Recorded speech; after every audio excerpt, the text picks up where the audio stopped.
Ô, Molica, me diga uma coisa, a gente mostrou aí uma espécie de show do intervalo da viagem do presidente, né? Quando no jogo de futebol mostram ali os momentos mais importantes, nem sempre os melhores momentos, né? Mas geralmente os momentos mais importantes, os gols, perigo de gol, lance bonito, faltas, erros de arbitragem, né? Então uma espécie de show do intervalo da viagem do presidente Bolsonaro para o funeral da rainha Elizabeth II. Assistindo a esse show do intervalo na poltrona de casa, qual seria a avaliação de Fernando Molica? Bom dia, Colombo, Stephanie, Alexandre, bom dia a todos.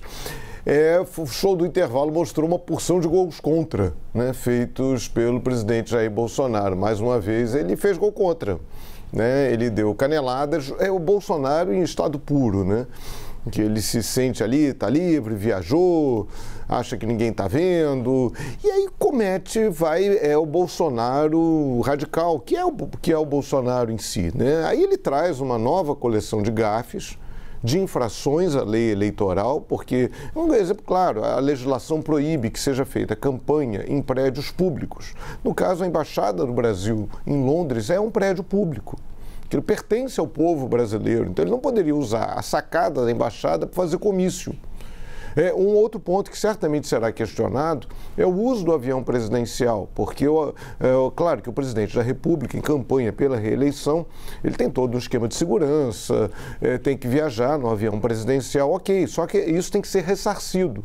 Quando o presidente Bolsonaro, assim como o ex-presidente Lula, então o presidente Dilma, enfim, quando todos eles viajavam no avião presidencial para um ato de campanha, o valor gasto com aquela viagem tinha que ser ressarcido aos cofres públicos. Então o Bolsonaro oficialmente foi para Londres para participar do funeral da Rainha Elizabeth. Ok, isso é missão de governo, né? Representação de Estado, mas na hora que ele usa para fazer comício, opa, né? O pastor Silas Malafaia tá fazendo o que ali? Se não fosse alguém da igreja anglicana no Brasil, ok, mas não.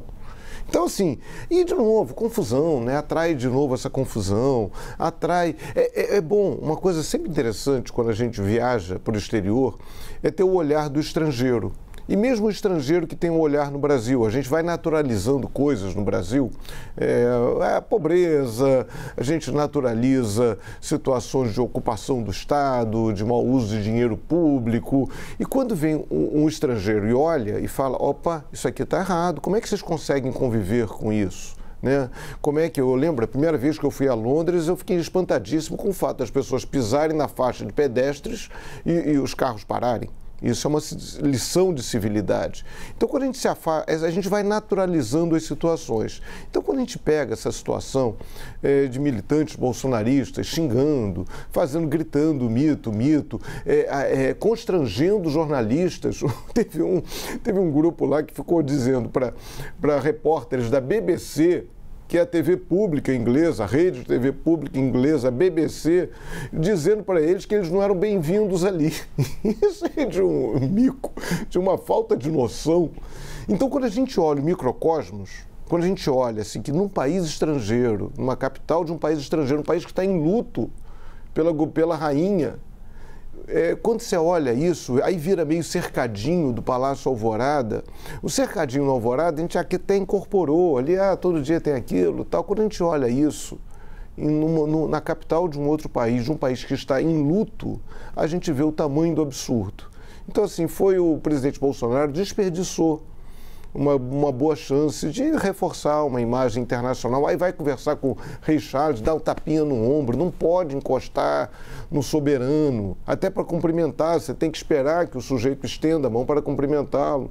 Aí o presidente Bolsonaro vai aos risos, o cara acabou de perder a mãe, né? Perdeu a mãe, ganhou, né? E aí vai sorrir, dá tapinha no ombro. Não é assim. Enfim, desperdiçou mais uma chance e pior, aí em termos eleitorais, ele mais uma vez acenou para os radicais. Esse voto ele já tem, que o presidente precisa.